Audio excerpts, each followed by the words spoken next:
Good evening, everyone, those watching live and those tuning in whenever it is that you tune in. And as we're going to learn the Maamer Podo B'Shalom Nafshi, which was shared in Mlokot Gimel. It's actually a Maamer of Tes and Yud Kislev, said in Tafshan Lamed Tes, but it's a Podo B'Shalom Nafshi Maamer and is fully appropriate as a Yud Tes Kislev Maamer. So before we begin, we're going to learn the Maamer, God willing, interspersed with some commentary, some digressions, some things that hopefully shed light and add to our understanding of what is being discussed in the Maamer, and that add to our preparation for Yud Tes Kislev, which this series of classes, in which these three classes, this week, next week, and the following, are in anticipation of Yud Tes Kislev, which is the Chag HaChagim and an extraordinary day. And it's worth noting, as a quick aside, that Chassidus has a pattern of looking at things that to the untrained eye, or to those not yet educated in the Chassidic way of thinking, that would appear to be secondary or just a davar tafel and a byproduct, and Chassidus sees them not only equal, but actually primary to the other related things. Like, for example, the Alter Rebbe writes that the Tanya is a Sefer Shel Beinanim, right? A book, a Sefer that tells you how to be an average person, which is most unusual because it's very difficult to find in the range of self-help books that train you how to be average. Most self-help books train you how to be extraordinary, how to be a phenomenon, a tremendous success, the secrets of successful people. And the Alter Rebbe wrote a sefer, Shel Beinanim, how to be a proper Beinani. And so, but the Alter Rebbe is teaching us, and what the Alter Rebbe is being mechadish in writing the sefer Shel Beinanim is that prior to the Alter Rebbe, the thinking was that although if you look at people and you categorize people and you define where they stand spiritually in their spiritual state and where they are in relationship to Hashem, we have a wide range of people who serve Hashem in a variety of ways, but the goal was always considered to be primarily one, which is to achieve perfection, to be a tzaddik. But since it's not that easy, so someone who's committed and sincere and a Yerei Shamayim will dedicate their entire life, and over the course of their entire life, in this effort and in this avodah and yegiya and struggle to achieve the level of the tzaddik, and may end up wherever they may end up, but everyone was living in pursuit of that one goal. And the revolution of the Alter Rebbe was that actually there isn't one goal, there's actually two goals. And that's why Yitzchak says, the Alter Rebbe quotes in Perek of Zion, Aseli Matamim, that he asks his son to make him tasty foods, Bavur Tvarachani Nafshacha, so you'll bring happiness to me and I'll be able to bless you. And he says Matamim Lashon Rabim, in the plural sense, because actually there isn't one goal to be a tzaddik, rather, but there actually are two goals. One, the pursuit of being a tzaddik, and the other, the pursuit of being a Beinoni, which is a goal in and of itself. And so much so, the Alter Rebbe says, that not only is there its own objective to be a Beinoni, Barasa Tzadikim, Barasa Rishonim, but actually, in a way, those who serve Hashem by being a Beinoni and live a life dedicated to that pursuit, actually, in a way, bring Hashem greater nachas ruach, because the iskafia sitra achra that is central to the avodah of a Beinoni is actually greater than and gives Hashem an unparalleled nachas ruach. So we see that something that we considered to be secondary, Chassidus teaches us and the Alter Rebbe teaches us, is actually not only equal and a standalone objective in parallel, that's parallel to the objective of being a tzaddik, but actually in a number of ways is actually greater than the avodah of a tzaddik. And in this theme of taking that which appears to be secondary and making it equal and primary, we also find this in relation to Avram. That we know Chassidus says and talks about that there's a chamer that appears again and again in the stories of Avram and Moshe and Mashiach. That Vayachvesh es chameroi by Avram and Vayarkivim al hachamer by Moshe and so on.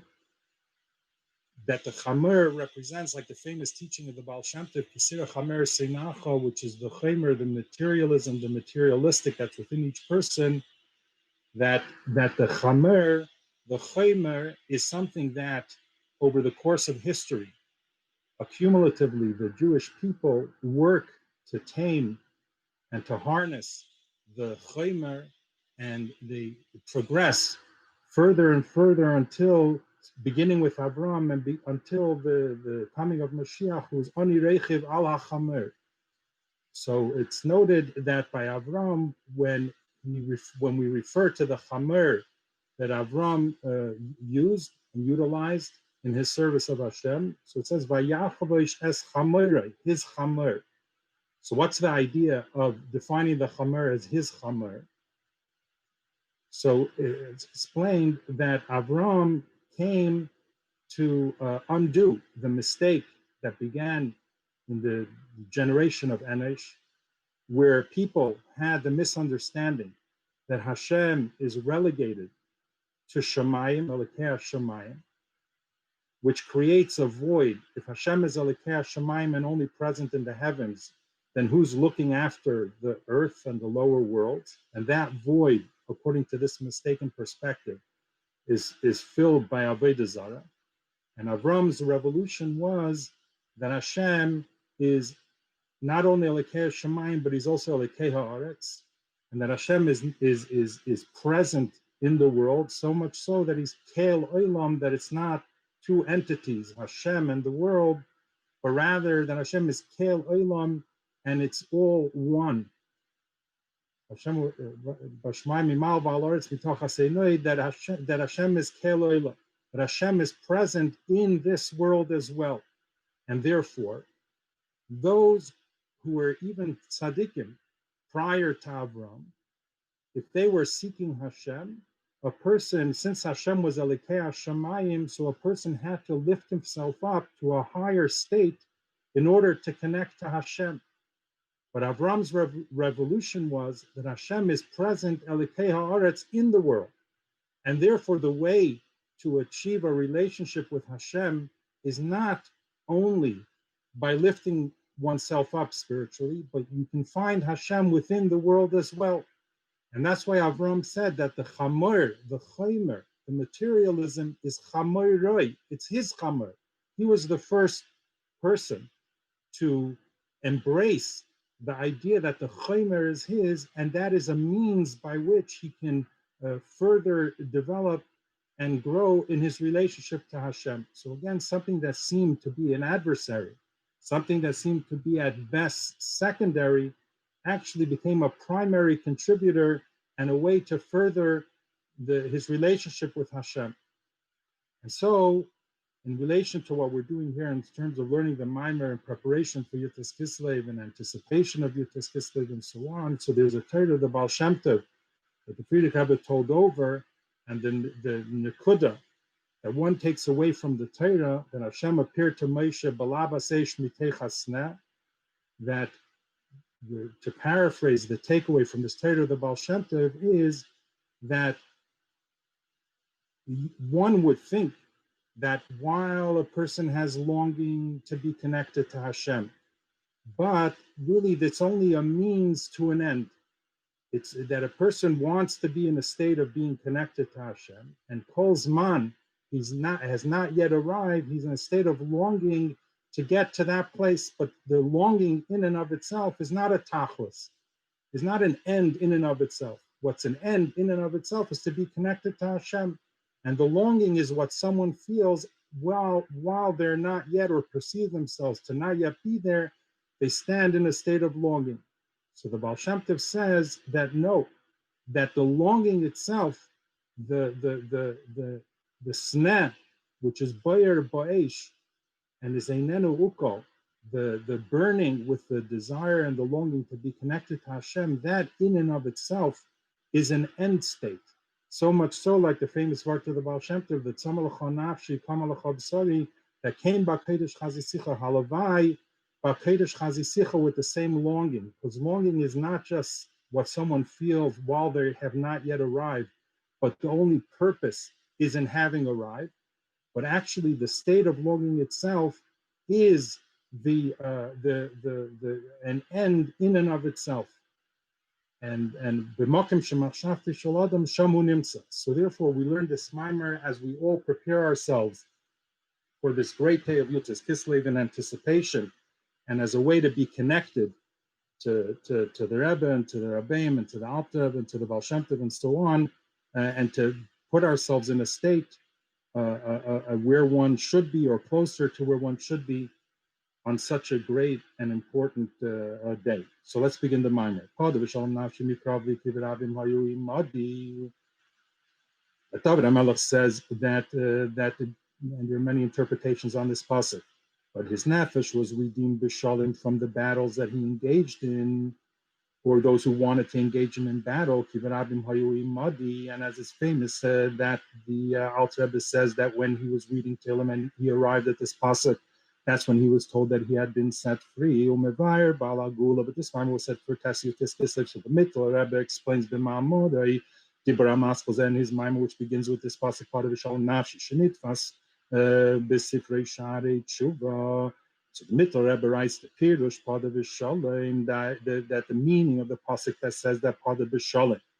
B'Shalom dafka, that the pasuk emphasizes that the Padiyah was B'Shalom. It doesn't just say that Podo nafshi mikravli, but the pasuk emphasizes that the Padiyah was B'Shalom. So what David HaMelech is saying is Shahapdiyah hi boifen shamenaged mispata legamri, that the redemption was in such a way that not only did he escape unharmed, but B'Shalom means that the state of war is no longer, because he was redeemed in such a manner, Shamenagid Mispata Legamri, that those who opposed him were completely mispatel. They were Shalochein Ein Tzarich L'Molchama Klal. So there's no need for Molchama at all.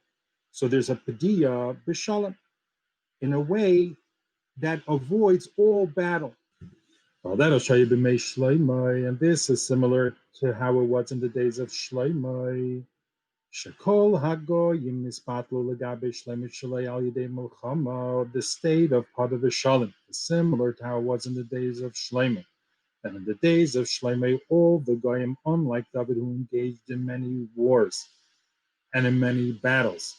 Whereas in the days of Shloimeh, in contrast to David, Shekol hagoyim nispatlu legabe Shloimeh shalei al yidei milchama. There was such a great revelation in the days of Shloimeh, and everyone heard of his great wisdom and so on, that all the goyim were nispatlu legabe Shloimeh shalei al yidei milchama, without having to engage them in war and in battle at all.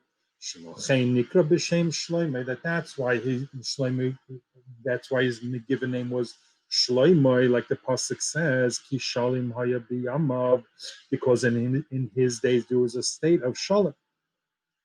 So similarly, in our pasuk, when our pasuk says that Podo B'Shalom, that when we say Shalom, what we mean is that same state of Shalom, like there was in the days of Shloimeh. Just like in the days of Shloimeh, there was no need for battle. So Podo B'Shalom means that the enemy is completely mispatel and is completely done away with and gone, and there's no need for war at all.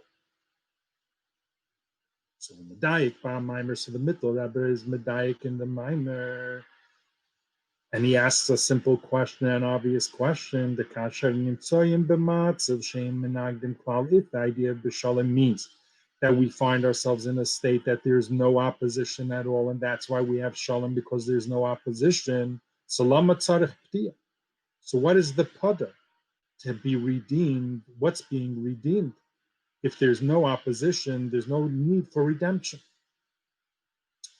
So the Rebbe says, to articulate and elaborate a little bit further on this diuk of the middle of Rebbe, Ki Pirush Podo B'Shalom, what the Mitzvah is trying to say is as follows: Ki Pirush Podo B'Shalom, that the meaning of Podo B'Shalom is loy sha'ashalim bo la'achrei ha'pediya, that I could understand the pasuk to mean that initially, there's hainu sha'pediya b'derech milchama v'achar kach na'aseh shalom, that I could understand the pasuk to mean that initially there's a state of war. And the state of war requires that there should be redemption, because a war can go either way, and therefore one would observe and pray and describe it as having had a padiyah from this state of war. And then afterwards, once David emerged from these battles, then he found himself and finds himself in a state of shalom, but that's not the pshat in the pasuk. Rather, the way that we understand the pasuk in this Maamer is Kim Shapati Atzmahi B'Shalom, that not after the battle do we have Shalom, in which case the pasuk is very easy to understand. That Podo B'Shalom Nafshi, that first there's a padiyah from a state of Milchama, and afterwards I arrive at a state of Shalom. But rather, the way we are understanding this pasuk in the Maamer is Kim Shapati Atzmahi B'Shalom, that the padiyah itself, the redemption itself, is B'Shalom, meaning that there's no opposition. And that's why the Mitzvah Rebbe is asking that if that is the case, and that's our understanding of the pasuk, so therefore the question is Shabim Matzav Shel Shalom, in this state of Shalom where there is no opposition at all. So why do we need there to be redemption if we are in a state of Shalom? Not only the end result is Shalom after the battle, but rather the whole padiyah is B'Shalom, in a state of Shalom that there's no opposition. So why do we have padiyah at all? So what is the meaning of the idea of Podo B'Shalom? The Rebbe says that we can, if we study the pasuk further, there's a question to be added to the Mitzvah Rebbe's question, that not only is the term Podo B'Shalom incongruous and difficult to understand what the meaning of Podo B'Shalom, that there's a padiyah which is B'Shalom, but if we continue the pasuk to learn the pasuk further, the pasuk the pasuk itself says that Podo Gamer, that this Podo B'Shalom was mikravli, that David is saying that he found himself in a state of battle. Podo Nafshi, that the Podo B'Shalom Nafshi, who min ha-milchamas haboim alai. David says that the battles that come upon me, and from those battles I emerge, that there's Podo B'Shalom. So David himself is saying clearly that he's referring to a state of milchama mikravli. So therefore, how can it be that David is describing padiyah being redeemed and emerging from these milchamas mikravli, and at the same time describe it as padiyah b'shalom, which as we explained, is not that the end result is one of Shalom, but rather that Padiyah itself is B'Shalom, mikravli, from a battle. It's a stira minei ubei. It's self-contradictory. That these two ideas of mikravli and the idea of pada and the idea that it should be B'Shalom are two inyanim hafkim. How are we to begin to understand what the pasuk is describing? So Rebbe says this, V'yesh lo ha'isif, continuing in Ois Beis, V'yesh lo ha'isif, Shnei inyanim elu, so we can add that these two inyanim, Podo B'Shalom mikravli, the idea that we have Podo B'Shalom, that there's Padiyah, and Padiyah is B'Shalom. Like we explained, that the Padiyah itself is in a state of Shalom, and the meaning of Shalom is similar to the Shalom that there was in the days of Shlomo, that there was no battles waged at all, and at the same time, as the pasuk continues, umikravli, that it's from a state of milchama. That's the idea of mikravli, saying loy rak shneim hofchim stam. Not only are they contradictory, ella shneim hofchim min hakotza al hakotza. They're not stam contradictory, but rather they're min hakotza al hakotza, from one extreme to the other extreme, in terms of what their meaning is and what they imply, and so on. Why is that? Because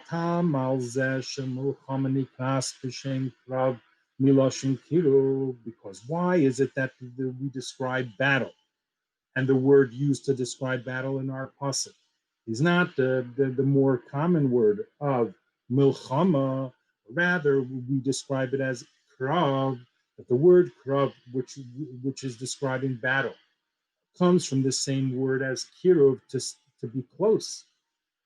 Even though battle is the opposite, you're not close to the person with whom you're engaging in battle. To the contrary, you're trying to hurt them, and so on. So why would we describe it as kravli, as standing in a state of closeness with the person with whom you are engaged in battle? So the reason that the milchama here and elsewhere where we speak about clay krav and so on, why it's described using this word is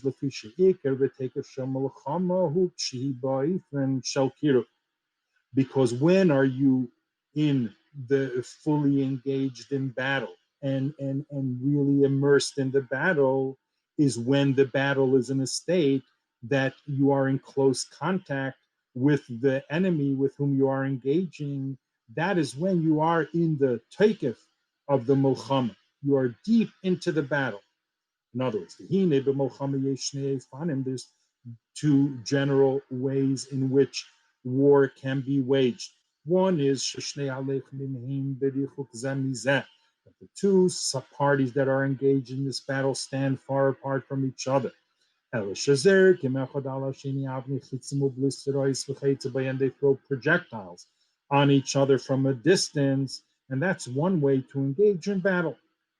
That each one is where they are, with a distance dividing them, and they throw projectiles, and so on the other one, and that's how they wage this pitched battle. But then there's another way that one can engage in battle. That they don't stand far apart, rather they actually stand close, very close to each other, in hand-to-hand combat. Until that they wrestle and they're with each other, like it was by Yaakov, that they stand in very close proximity to each other and they're fully engaged and in physical contact with each other. Not only that in space, that they're not distant from each other like in the first way of engaging in battle, but rather that they stand in close proximity, but they're in actual physical contact, and they're completely that, like as Rashi explains on the Yavik Yishimai, that they're misabek and they're mischabek and they're wrestling with each other and holding each other in embrace, and which is how they're battling each other. said that they are an embrace of war. That this type of battle, to be of tachlis hakirav, to be this closely engaged with the enemy, is the most difficult battle. It's far easier to be removed and to throw or shoot things at each other from a great distance versus being in close engagement and in close quarters, which is the most difficult battle. So in our pasuk, not stam are we talking about a battle. Not only is our pasuk saying that David had mikravli, a state of battle, but he specifically uses the word krav to say and to indicate that the battle that he's referring to was of deep engagement and in teikef hamolcham, fully immersed in close combat and fully engaged closely with the enemy. Similarly, on the other end of the spectrum, Shagam HaShalim Shabbat where we speak about Shalim in this very same pasuk, Kuloi Shalim Stam. It's not Stam referring to a state of Shalim Ela Tachlis Hashleimus Sheba Shalim, but rather we are referring to the ultimate Shalim. As the Rebbe explains in the Maamer, that our Maamer is based on the Amit, the Soinyan, the Podo B'Shalom Nafshi, that the real meaning of Podo B'Shalom Nafshi is Sheilu Shayu Mekedem Seinim Umenagdim, that those who initially were the enemy and they stood in opposition, that Heim Nasim Oyhavim Gmurim, they're completely transformed and they become Oyhavim Gmurim, complete loyalists and dedicated and so on to David. Instead, that it's a complete 180-degree transformation from being Seinim Umenagdim, enemies and those who stand in opposition, and now they're Oyhavim Gmurim. Indians, this idea that there's a complete transformation of the opposition of the enemy, that it means not only, like we explained earlier, that Podo B'Shalom refers to the state like it was in the days of Shlomo, which is that in his days there was no need for Milchama, there was no need for war and for battle, because any potential opposition was actually drawn to him because of the great revelation that flowed within him and through him. But actually, the Podo B'Shalom that we're talking about is not only similar to how it was in the days of Shlomo, but actually, it's greater than the peace that there was in the days of Shlomo. Why? How is that? That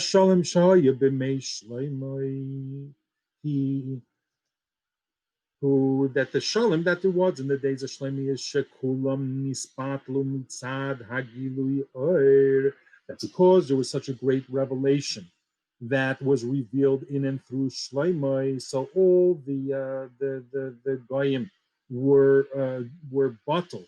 That means that they were drawn to him, and they definitely did not stand in a state of opposition to him. But it's not that they themselves were transformed that they themselves became kedusha. That's not what happened.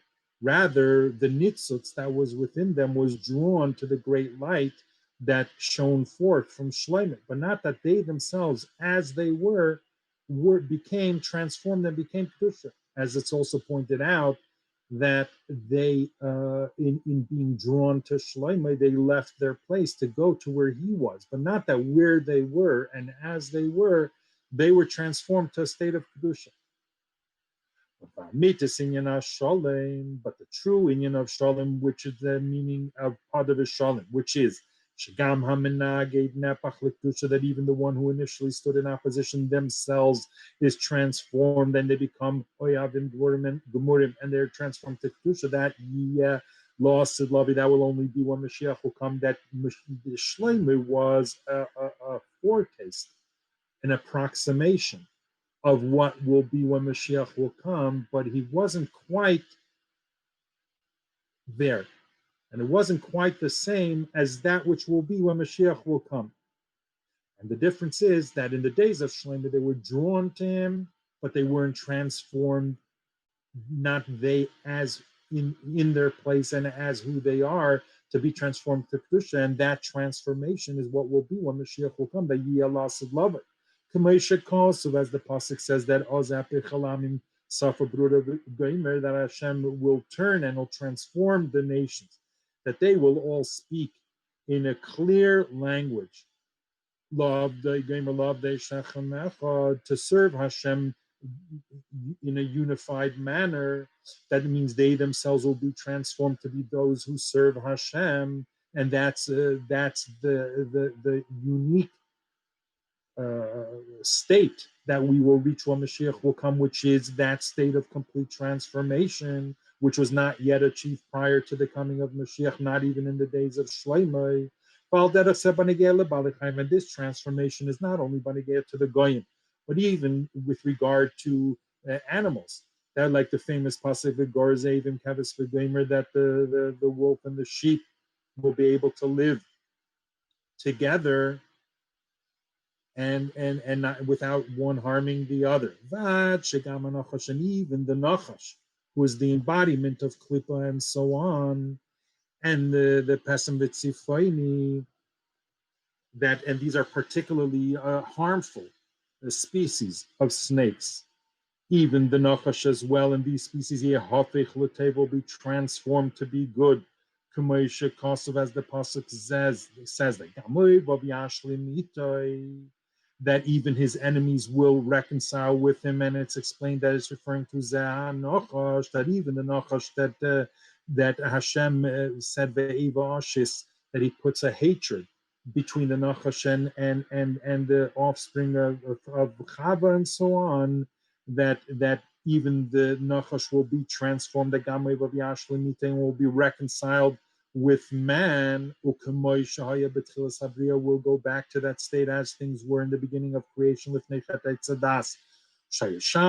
Like the Gemara says in Sanhedrin, like the Rebbe notes on the bottom, that the Nachash was a Shamash Gadol, was a great servant to man, and we bemoan the loss of what the service of the Nachash could have brought to man, and that will be when Mashiach will come, that there will be a complete transformation of the Goyim.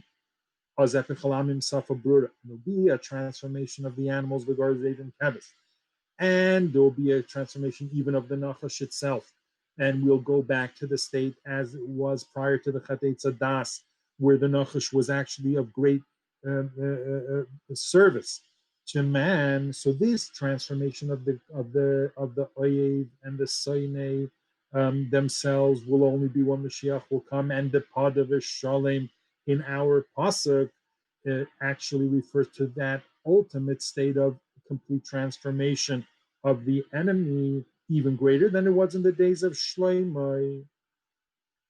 You say to Mizuyeh Shloimar, and the Rebbe says that one can say and go even further. Even Shekol Yedidei Hitzei Chaliyah, since every setback is only which happens in Bashkacha Pratis. So the only reason that there could be a setback is Tzedek Aliyah, because to achieve greater heights. So Behechrech Leimer, so we must say that when we say that the Nachash will be transformed when Mashiach will come, so it's not only going back to the initial state as it was prior to the Chat Eitzadas, because then that's a Yerida that was experienced in the interim without any Aliyah. And every Yerida is Tzedek Aliyah. Otherwise, why go through the Yerida at all?